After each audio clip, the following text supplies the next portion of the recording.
The issue of transgender people or any mentally ill people being in the front line of the military is a very contentious one, and not one that myself or anyone can properly say they know 100%. But my instincts and analysis, having thought extensively on this, are that it might not be the best idea. Straight away, red flags, everything saying, that's awful, you're against trans people, you're against human rights, when really you're actually for human rights, because if you put people on the battlefield who are not mentally ready and equipped for that situation and all that can arise in those very high pressure, dangerous situations, other people's lives could really be put at risk. Is that a misunderstanding of transgenderism? Are they genetically unfortunate? Have they been born into a body that their mind is telling them that they're not there to be? Perhaps, in some cases, I'm sure they truly believe that. Whether there's any actual scientific evidence that that is the case, we don't know. Very loud people in society now say that is just the case. You're just automatically born into the wrong body, so you should be allowed with free subsidised healthcare to change into whatever body you see fit. Even though there have been some cases of switching one way and then switching back the other way. The whole transgender debate is certainly a huge debate. For me, I think there's a cocktail of reasons as to why people become transgender, and you certainly have to factor in society being an aspect. Alright, we've probably had gay people since forever. There are certainly clear instances and some clear evidence that we are genetically made up to be homosexual or not, with sort of lack of genes and hormonal differences. But we're not genetically made to be camp. And yet in the 20th century, second half of it in the 21st century, now we're seeing the camp culture everywhere. We hadn't up until now, but now we're seeing it. And now we're seeing transgenderism, which we didn't before. My instincts are saying it's a societal issue. The cocktail of probably a homosexual brain and the everything associated with that, or bisexual, with societal pressures, messages, conflicting messages of be who you want to be, absolute human rights, do whatever pleases you, combined then with the third one of mental illness, which then could be personality disorders, depressive instances, depressive episodes, depression in general. If you mix the perfect cocktail, you will probably get transgender people, or serial killers, or sometimes even geniuses.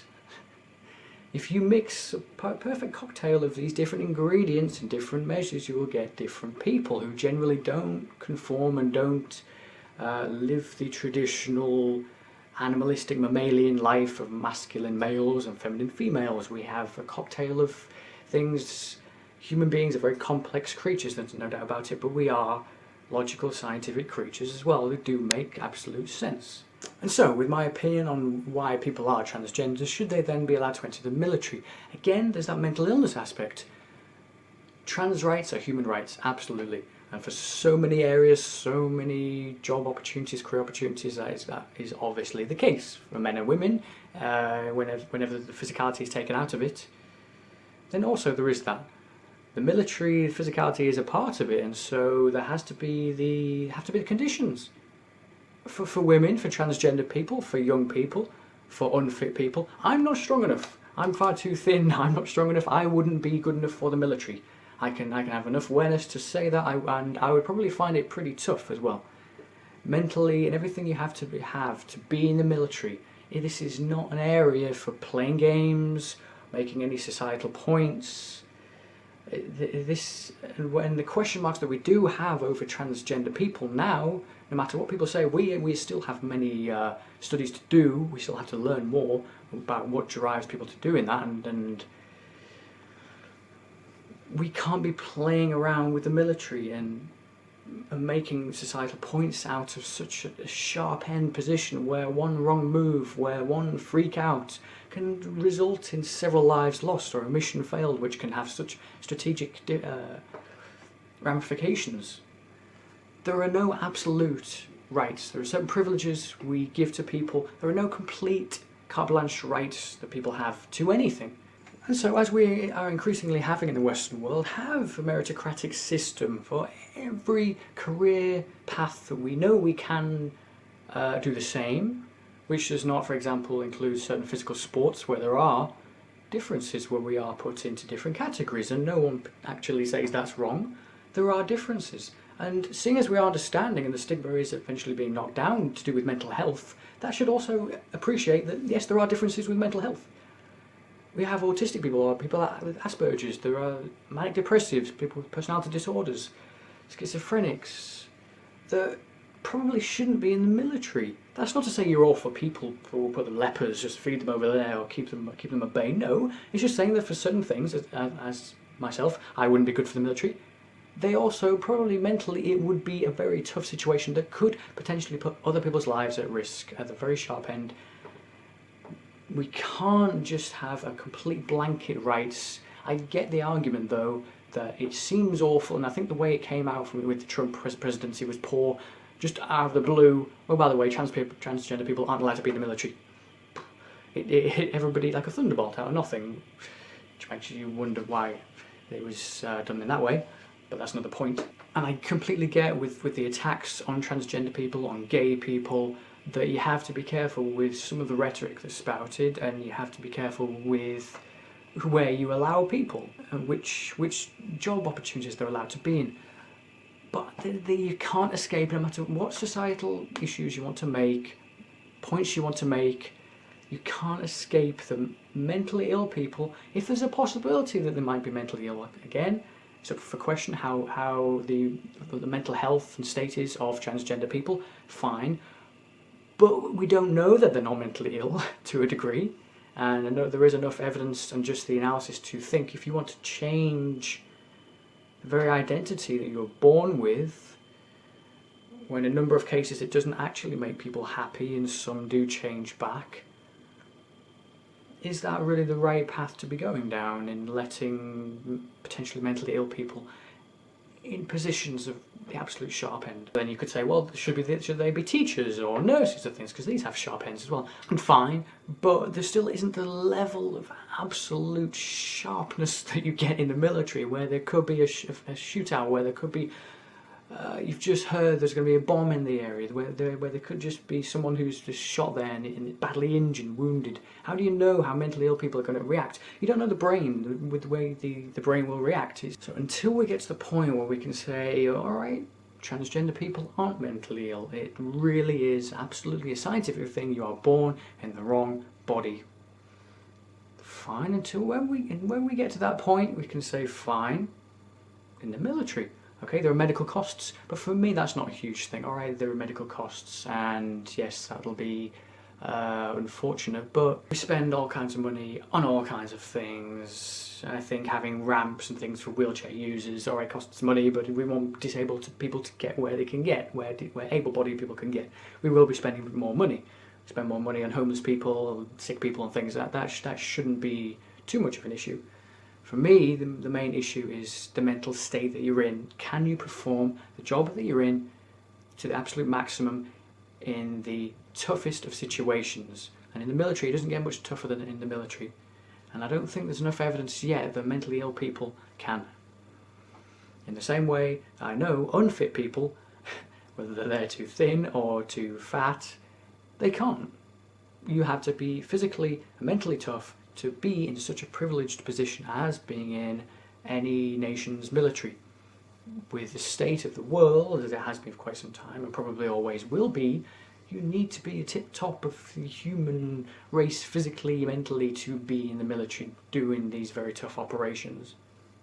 Hey, maybe the greater point of allowing everybody in, of the true spirit of the transgender community, of you could include the gay community, of men and women being allowed in to the military, is a greater point. And all right, there might be some instances where it doesn't quite work out, but the bigger points, the bigger issues of allowing everyone in the military makes a difference. How many people before this actually came about actually even thought of this issue? Transgender people were allowed to go in, could be allowed to enter the military, and then does that change people's mindsets? No. It might reaffirm people's mindsets already as to the rights of transgender people, but people who were going to beat up a transgender person already, say, would their mind be switched around now that they're allowed in the military? I don't think so. You could say potentially the next generation could be, and I get arguments like that. But again, how far do we go with that? How much do we dumb things down where we say absolute rights, absolute positive discrimination, and dumbing every profession down for these absolute rights, absolute rights, absolute rights, positive discrimination, positive discrimination, positive discrimination? How much does that go on for? How long do we have to go on for positive discrimination to just eventually become discrimination? Eventually it's got to hit a wall, it's got to hit an end point. You can say we're not there yet, but eventually we will. Do we forever continue the dumbing down of society just to make a point? How far does that go? It seems to go in every direction, where you can act however you want to act now. Again, the fairly modern phenomenon of being camp, which at times can be funny, but most of the time I don't actually think it's particularly funny. I think it's if anything quite a mockery of gay people, and that they have to be this camp thing. There's certainly a pretty modern invention. And so we have to be careful with the dumbing down that we get with society. How far does that actually go? And positive discrimination, how it can actually work against society. Halfway house with all of this is stringent tests, psychology examinations, test medical situations, examinations, to see if you can actually pass all of these if you are transgender or male or female, because you could even put these issues to women who obviously aren't physically as strong as men.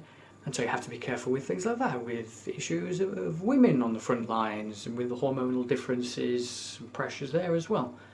So there are several different arguments, different ways that you can come at this from. But for me, military is a special division where you need to be the absolute physical and mental tip-top. And until we fully know that transgender people can be on that level, that mentally ill people can be imbalanced enough so that other lives aren't at risk, I think it actually makes sense that they're not able to enter the front lines of the military. And hey, if we're trying to make points, societal points, do it in school. Teach people in school not to hate transgender people, not to hate gay people, not to hate women, not to hate people who are born genetically different. You can dislike and hate them for their character, whoever they might be. But to just automatically hate people because of these things probably actually isn't great for us. But again, having transgender people in the military is not going to put off someone who's going to beat a transgender person up. If anything, it might wind them up even more. So you have to be careful what you wish for when you embark on politically correct, positive discriminatory measures. You sometimes really radicalize people even more who are on the fence. Make some more logical sense in whatever laws and rights and privileges we give people, and then that's much harder to argue with. And innately, in a common sense way, people then respect that, even if they disagree with it. Don't hate transgender people. Don't think they should be in the military as of now.